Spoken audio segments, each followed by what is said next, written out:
नमः शिवाय। शिवजी सदा सहाय। ओम नमः शिवाय। गुरुजी सदा सहाय। रुद्र संहिता के प्रथम सृष्टि खंड का 7वां अध्याय।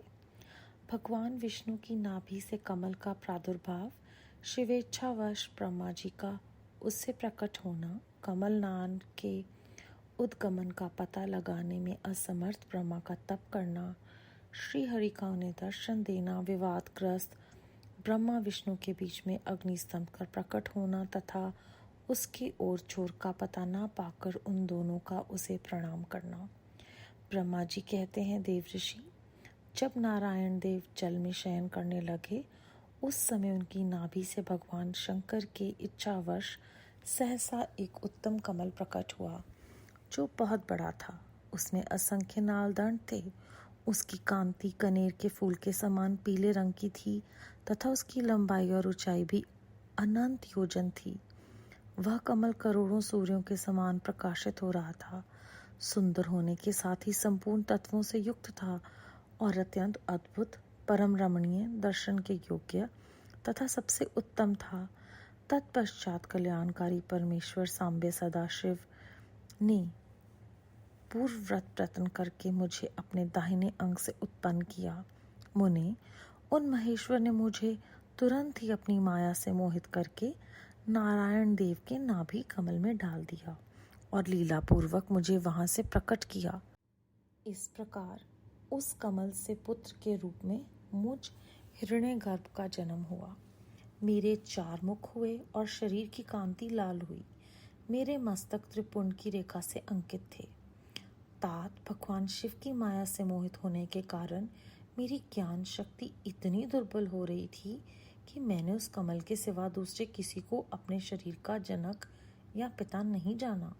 मैं कौन हूँ, कहाँ से आया हूँ, मेरा कार्य क्या है, मैं किसका पुत्र होकर उत्पन्न हुआ हूँ और किसने इस समय मेरा निर्माण किया है। इस प्रकार संशय में पड़े हुए मेरे मन में यह विचार उत्पन्न हुआ, मैं किसके लिए मोह में पड़ा हुआ हूँ। जिसने मुझे उत्पन्न किया है उसका पता लगाना तो बहुत सरल है। इस कमल पुष्प का जो पत्र युक्त नाल है उसका उद्गम्य स्थान इस जल के भीतर नीचे की ओर है। जिसने मुझे उत्पन्न किया है वह पुरुष भी वही होगा, इसमें संशय नहीं है। ऐसा निश्चय करके मैंने अपने को कमल से नीचे उतारा। मुने, मैं उस कमल की एक एक नाल में गया और सैकड़ों वर्ष तक वहां भ्रमण करता रहा, किंतु कहीं भी उस कमल के उद्गमन का उत्तम स्थान मुझे नहीं मिला। तब पुनः संशय में पड़कर मैं उस कमल पुष्प पर जाने को उत्सुक हुआ और नाल के मार्ग से उस कमल पर चढ़ने लगा। इस तरह बहुत ऊपर जाने पर भी मैं उस कमल के कोश को न पा सका। उस दशा में मैं और भी मोहित हो उठा। मुने, उस समय भगवान शिव की इच्छा से परम मंगलमय उत्तम आकाशवाणी प्रकट हुई जो मेरे मोह का विध्वंस करने वाली थी। उस वाणी ने कहा, तपस्या करो। उस आकाशवाणी को सुनकर मैंने अपने जन्मदाता पिता का दर्शन करने के लिए उस समय पुनः प्रयत्न पूर्वक 12 वर्षों तक घोर तपस्या की। तब मुझ पर अनुग्रह करने के लिए ही 4 भुजाओं और सुंदर नेत्रों से सुशोभित भगवान विष्णु वहां सहसा प्रकट हो गए।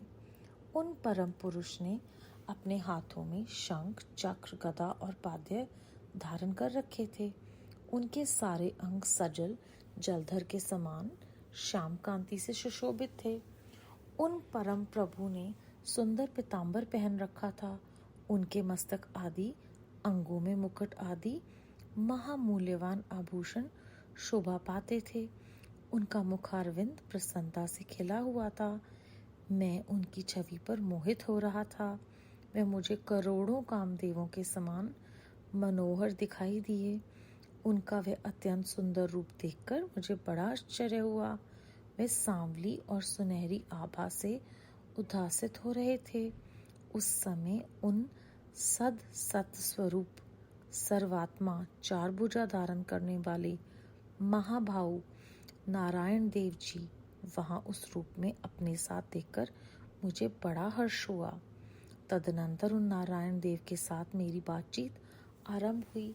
भगवान शिव की लीला से वहाँ हम दोनों में कुछ विवाद छिड़ गया। इसी समय हम लोगों के बीच एक महान अग्निस्तंभ ज्योतिर्मय लिंग प्रकट हुआ। मैंने और श्री विष्णु ने क्रमशः ऊपर और नीचे जाकर उसके आदि अंत का पता लगाने के लिए बड़ा प्रयत्न किया, परंतु हमें कहीं भी उसका ओर छोर नहीं मिला। मैं थककर ऊपर से नीचे लौट आया और भगवान विष्णु भी उसी तरह नीचे से ऊपर आकर मुझसे मिले। हम दोनों शिव की माया से मोहित थे। श्रीहरि ने मेरे साथ आगे पीछे और अगल बगल से परमेश्वर शिव को प्रणाम किया। फिर वे सोचने लगे, ये क्या वस्तु है? इसके स्वरूप का निर्देश नहीं किया जा सकता, क्योंकि ना तो इसका कोई नाम है और ना कर्म ही है। लिंग रहित तत्व ही यहाँ लिंग भोग को प्राप्त हो गया है। ध्यान मार्ग में भी इसके स्वरूप का कुछ पता नहीं चलता। इसके बाद मैं और श्रीहरि दोनों ने अपने चित्त को स्वस्थ करके उस अग्निस्तंभ को प्रणाम करना आरंभ किया।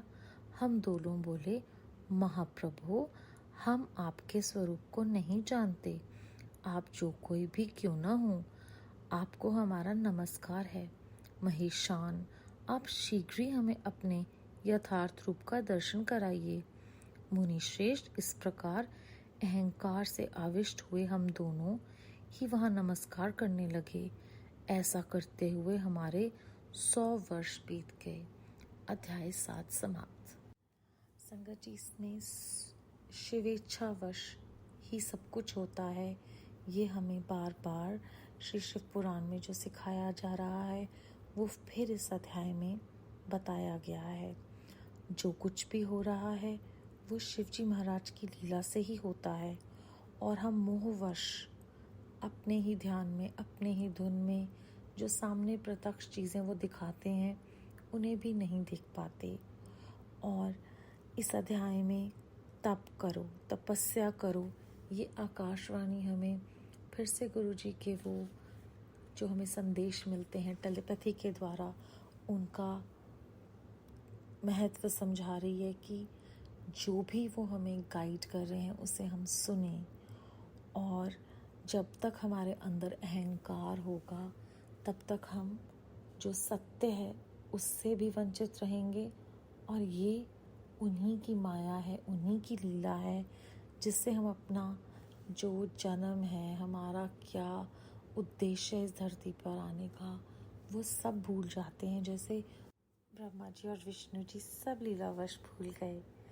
ओम नमः शिवाय, शिव जी सदा सहाय। ओम नमः शिवाय, गुरु जी सदा सहाय। बेअंत बेअंत शुक्राना गुरु जी महाराज।